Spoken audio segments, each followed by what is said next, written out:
Hi friends, ഇന്ന് ചെയ്യാൻ പോകുന്നത് സോയച്ചങ്ക് വെച്ച് നല്ല ടേസ്റ്റ് ആയിട്ടുള്ളൊരു സോയച്ചങ്ക് ബിരിയാണിയാണ്. കുക്കറിനകത്താണ് ചെയ്യുന്നത്. കറക്റ്റായിട്ടുള്ള അളവ് പറയുന്നുണ്ട്. ഈ അളവ് വെച്ച് നല്ല കുഴയാതെ തന്നെ നല്ല ടേസ്റ്റ് ആയിട്ട് എങ്ങനെ ചെയ്തെടുക്കാമെന്ന് നോക്കാം. അതുപോലെ തന്നെ കൂടെയുള്ള റൈത്തയുടെ ഒരു റെസിപ്പിയുണ്ട്. അതിനകത്ത് ഒരു ഇൻഗ്രീഡിയൻറ്റ് ചേർത്തുകൊണ്ട് കൂടുതൽ ടേസ്റ്റാക്കി എങ്ങനെ മാറ്റാമെന്ന് നോക്കാം. ആദ്യമേ തന്നെ ഒരു മസാല പൊടിച്ച് വയ്ക്കണം. 1 സ്പൂണോളം പെരുംജീരകം, കൽപ്പാസി ഒരു ചെറിയൊരു കഷ്ണമാണ്, 1 സ്റ്റാർ, ഒരു 3 ഗ്രാമ്പു, ജാതിക്കയുടെ ഒരു ചെറിയ കഷ്ണം ഇടാവേ, ഒരു പട്ട, അതുപോലെ തന്നെ 3 ഏലക്ക, ഷാജീരകമാണ്. ഇത് നല്ല ജീരകമല്ല, ഷാജീരകമാണ്. ഇതെല്ലാം കൂടെ ചേർത്തൊന്ന് പൊടിച്ച് മാറ്റി വയ്ക്കണേ. ഇതാ ഈ ഒരു ഗ്ലാസ്സിന് 1 ഗ്ലാസ് ബസ്മതി റൈസാണ് എടുത്തിരിക്കുന്നത്. ഒരു 2-3 പ്രാവശ്യം നല്ലതായിട്ട് കഴുകിയതിന് ശേഷം ഒരു നല്ല വെള്ളം ഒഴിച്ച് ഒരു 20-25 മിനിറ്റ് നേരത്തേന് കുതിരാൻ വേണ്ടി വെക്കാമേ. സോയച്ചങ്ങ് 1 കപ്പ് ഫുള്ളായിട്ട് എടുത്തിട്ടുണ്ട്. നല്ല ചൂടുവെള്ളം ഒഴിച്ച് അത് ഒരു 15-20 മിനിറ്റ് നേരത്തേന് സോഫ്റ്റ് ആകാൻ വേണ്ടി മാറ്റി വയ്ക്കണേ. ഇനി ഒരു ബൗൾ എടുത്തിട്ടുണ്ട്. ഒരല്പം ഇഞ്ചി വെളുത്തുള്ളി പേസ്റ്റാണ്, ഒരു 1/4 സ്പൂൺ താഴെ ഇട്ടിട്ടുള്ളത്. അതുപോലെ തന്നെ ഒരല്പം ഉപ്പ്, ഒരു 1/4 സ്പൂണോളം കാശ്മീരി ചില്ലി പൗഡർ, ആദ്യമേ പൊടിച്ച് വെച്ചിരിക്കുന്നതിനകത്തുനിന്ന് ഒരല്പം പൊടി മസാല ഇട്ടിട്ടുണ്ട്. ഒരു 2 സ്പൂൺ അധികം പുളിയില്ലാത്ത തൈരാണ്. അതുപോലെ തന്നെ ഒരല്പം പുതിനയിലയുടെ കയ്യിലൊന്ന് ഞെരടുകയോ അല്ലെങ്കിൽ ഒന്ന് കട്ട് ചെയ്തിട്ടോ ചേർത്ത് ഒന്ന് നന്നായിട്ടൊന്ന് മിക്സ് ചെയ്യുകയാണ്. ചൂടുവെള്ളത്തിൽ നിന്നെടുത്ത് സോയച്ചങ്ക് 2ആയിട്ടൊന്ന് കീറിയിട്ടിട്ടുണ്ട്. നന്നായിട്ട് പിഴിഞ്ഞെടുത്തിരിക്കണം. വെള്ളം കംപ്ലീറ്റ് ആയിട്ട് കളഞ്ഞിട്ട് മാത്രമേ ഇതിനകത്തിട്ട് മിക്സ് ചെയ്യാവേ. ഇതൊരു 15-20 മിനിറ്റ് നേരത്തെ മൂടി വയ്ക്കാം. കടായിൽ എണ്ണ ചൂടാക്കാൻ വെച്ചിട്ടുണ്ടായിരുന്നു. സൺഫ്ലവർ ഓയിലാണ് ഒഴിച്ചിട്ടുള്ളത്. ഇതിൻ്റെ കൂടെ തന്നെ ഒരു 1.5 സ്പൂണോളം നെയ്യൂടെ ചേർക്കുന്നുണ്ട്. എണ്ണയൊന്ന് ചൂടായതിന് ശേഷം ഒരു 3-4 ഗ്രാമ്പു, 2 ഏലക്ക, 2 പട്ട, സ്റ്റാർ പൂവിനകത്തുനിന്ന് ഒരു 2-3 അടർത്തിയെടുത്തതാണ്. പിന്നെ ഒരു മറാഠി മുക്കാണ് ചേർത്ത്, പിന്നെ ഒരു വഴനി തന്നെയാണ് ചേർത്തിരിക്കുന്നത്. 2 വലിയ സവാളയാണ് ചേർത്തിരിക്കുന്നത്. നന്നായിട്ടൊന്ന് വഴറ്റിയെടുക്കണം. സവാള വളരെ കനം കുറച്ച് അരിഞ്ഞെടുക്കുക. കുറച്ച് ഉപ്പൂടെ ചേർത്തുകൊണ്ട് പെട്ടെന്ന് വഴന്ന് കിട്ടാൻ വേണ്ടി നന്നായിട്ട് ഇളക്കിക്കൊണ്ടിരിക്കുക.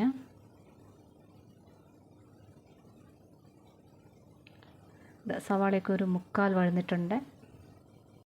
കുറച്ച് കശുവണ്ടിപ്പരിപ്പും കറുത്ത മുന്തിരിങ്ങയാണ് ഇട്ടിരിക്കുന്നത്. നിങ്ങളുടെ അളവിനനുസരിച്ച് ഇടാവുന്നതാണ്. കറുത്ത മുന്തിരിങ്ങ തന്നെ ഇടണമെന്നൊന്നുമില്ല, മറ്റേതായാലും മതിയേ. ഇതോടെ ചേർത്തൊന്ന് ബാക്കിയൊന്ന് വഴറ്റിയെടുക്കാമേ. കൂട്ടത്തിൽ തന്നെ ആ നട്ട്സൊക്കെ ഒന്ന് നന്നായിട്ടൊന്ന് ഫ്രൈ ആയി കിട്ടുകയും ചെയ്യുവേ. ഇതാ സവാളയൊക്കെ വഴന്ന് വരുന്നുണ്ട്. ഇതിൻ്റെ കളറൊക്കെ ലൈറ്റായിട്ടൊന്ന് ബ്രൗൺ ആകാൻ തുടങ്ങിയിട്ടുണ്ട്. ഇതാ നന്നായിട്ടൊക്കെ ഒന്ന് ബ്രൗൺ ആയിട്ടുണ്ട്. സവാളയൊക്കെ ഒന്ന് ഒതുങ്ങി വന്നിട്ടുണ്ട്.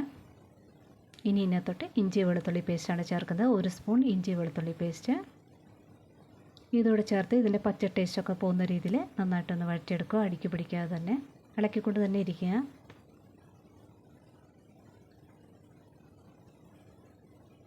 ഇനി ഒരു 6-7 പച്ചമുളകാണ് എടുക്കുന്നത്. ഒന്ന് നടുവേ ഒന്ന് കീറിയിട്ടിട്ടുണ്ട്.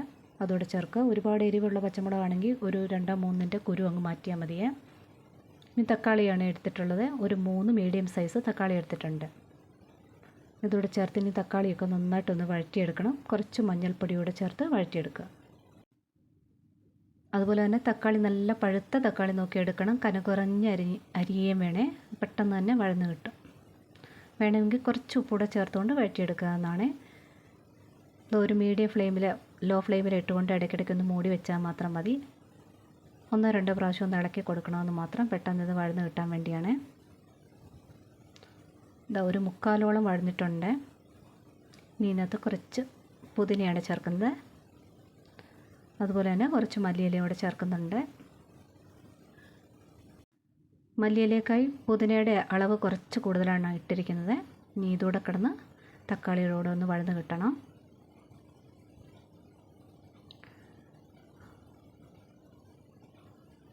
ഇനി തക്കാളി കുറച്ചുകൂടെ ഒന്ന് വഴരാനുണ്ട്. ഇനി ഒരു 1/2 സ്പൂണോളം കാശ്മീരി ചില്ലി പൗഡറാണ് ചേർക്കുന്നത്. ഇതോടെ ചേർത്ത് ഇതിൻ്റെ ഒരു പച്ച ടേസ്റ്റ് പോകുന്ന രീതിയിൽ ഇതിൻ്റെ കൂടെ തന്നെ ഒന്ന് നന്നായിട്ടൊന്ന് വഴറ്റിയെടുക്കുക. കുറേശ്ശെ കുറേശ്ശെ ഇങ്ങനെ പാത്രത്തിൽ നിന്ന് ഇങ്ങനെ സ്ലിപ്പാകാൻ തുടങ്ങിയിട്ടുണ്ട്. അതായത് വെള്ളമയമൊക്കെ പറ്റി നന്നായിട്ട് വഴന്നു എന്നർത്ഥം. ഇങ്ങനെ സൈഡ് ഇങ്ങനെ വിട്ട് വിട്ട് വരുന്ന കണ്ടില്ലേ, ഈ ഒരു പരുവത്തിലാക്കി എടുക്കണേ.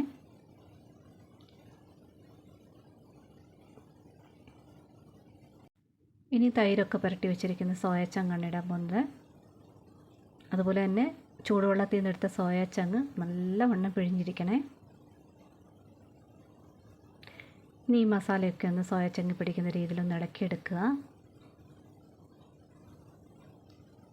ഇത് കൂടെ തന്നെ പൊടിച്ച് വെച്ചിരിക്കുന്ന ആദ്യമേ ഒരു മസാല പൊടിച്ച് വെച്ചിട്ടില്ലേ, അതിനകത്തുനിന്ന് ഒരു സ്പൂൺ മസാലപ്പൊടിയൂടെ ചേർക്കുന്നുണ്ട്.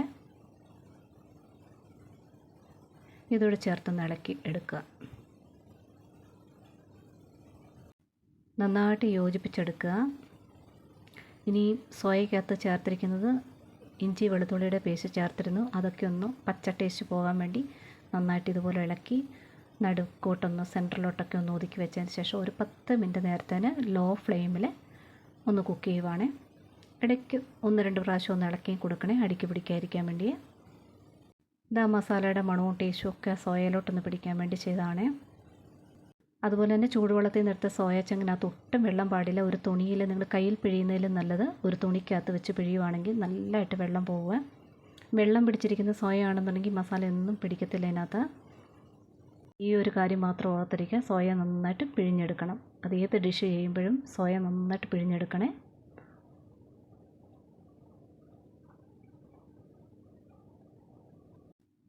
ഇത് നന്നായിട്ട് മിക്സ് ആയിട്ടുണ്ട്. ഇനി ഇതൊരു കുക്കറിനകത്തോട്ടാണ് മാറ്റുന്നത്. ഇതൊരു 3 ലിറ്ററിൻ്റെ കുക്കറാണ്. ഇനി ഈ മസാലയെല്ലാം കുക്കറിനകത്തോട്ട് മാറ്റുവാണ്. നിങ്ങൾ സ്ഥിരം ഉപയോഗിക്കുന്ന കുക്കറായിരിക്കണം എടുക്കുന്നത്. വല്ലപ്പോഴും ഒക്കെ എടുക്കുന്ന കുക്കറാണെങ്കിൽ ചിലപ്പോൾ വിസിലിൻ്റെ എണ്ണമൊക്കെ വാഷറിൻ്റെ അനുസരിച്ചൊക്കെ മാറ്റം വരാം. അതുകൊണ്ട് സ്ഥിരം ഉപയോഗിക്കുന്ന കുക്കർ എടുക്കാൻ നോക്കുക. ഇനി കഴുകി വാരി വെച്ചിരിക്കുന്ന ആ ഒരു ഗ്ലാസ് ബസുമതി റൈസോട് ഇടുകയാണേ.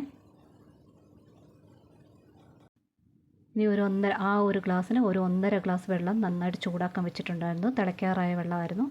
അതുകൂടെ ഒഴിക്കുന്നുണ്ട്. ഉപ്പ് ഒന്ന് ടേസ്റ്റ് ചെയ്ത് നോക്കുക. ഒരല്പം കൂടുതലായിട്ട് നിൽക്കുന്ന രീതിയിൽ ഉപ്പിടുക. ഒരു അര ലെമൺ ഒഴിച്ചിട്ടുണ്ട്.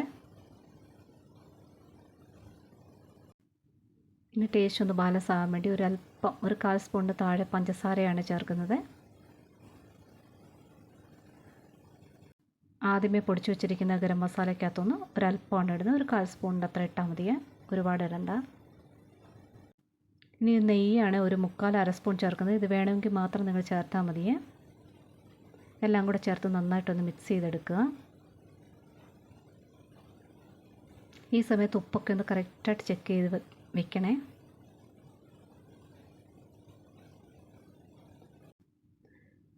ഇതൊരു മീഡിയം ഫ്ലെയിമിൽ 2 വിസിൽ മതിയേ. ക്ലോസ് ചെയ്തതിന് ശേഷം വിസിൽ പോകുന്നുണ്ടോ ഒന്ന് ചെക്ക് ചെയ്തതിന് ശേഷം മീഡിയം ഫ്ലെയിമിലിടുക. 2 വിസിൽ മാത്രം മതി. വിസിൽ വന്നതിന് ശേഷം ഓഫ് ചെയ്ത് ഉടനെ തന്നെ തുറക്കരുത്. ഒരു 1-2 മിനിറ്റിന് ശേഷം ബാക്കി വിസിലൂടെ കളഞ്ഞിട്ട് ഓപ്പൺ ചെയ്യുക. അതുപോലെ തന്നെ തുറന്ന ഉടനെ തന്നെ ഇളക്കാനായിട്ട് ശ്രമിക്കരുത്. ഒരു 10 മിനിറ്റ് നേരത്തെ തന്നെ അങ്ങനെ ഓപ്പണായിട്ട് തന്നെ വെക്കുക. നമ്മളിപ്പോൾ ചിക്കൻ ബിരിയാണി വെച്ചാൽ ഇങ്ങനെ തന്നെ ചെയ്യണം. ചൂടോടുകൂടി ഇളക്കിയാൽ അത് ഇങ്ങനെ കുഴഞ്ഞ പോലെ ഒരു ഇതുണ്ടാവും. ഒരു 10 മിനിറ്റിന് ശേഷം ഒന്ന് ലൈറ്റായിട്ടൊന്ന് സൈഡ് വിട്ടൊന്ന് ഇളക്കി കൊടുക്കുക. കുറച്ചൊക്കെ ഒന്ന് തണുത്തിട്ടുണ്ട്. ഇത് കറക്റ്റ് അളവാണിത്. ഇതൊന്നും അടിക്കൊന്നും പിടിച്ചിട്ടില്ല, കറക്റ്റായിട്ട് തന്നെ വന്നിട്ടുണ്ട്.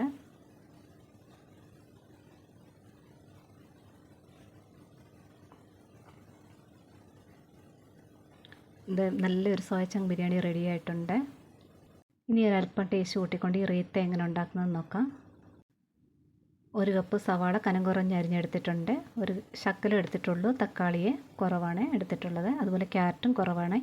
അതുപോലെ തന്നെ 1 കപ്പ് സാലഡ് വെള്ളരി എടുത്തിട്ടുണ്ട്. സവാളയും വെള്ളരിയും ഒരേ അളവിലാണ് എടുത്തിട്ടുള്ളത്. ഒരല്പം പച്ചമുളകാണ്. 1 കപ്പ് തൈര് ചേർത്തിട്ടുണ്ട്. ഇനി ഉപ്പാണ്.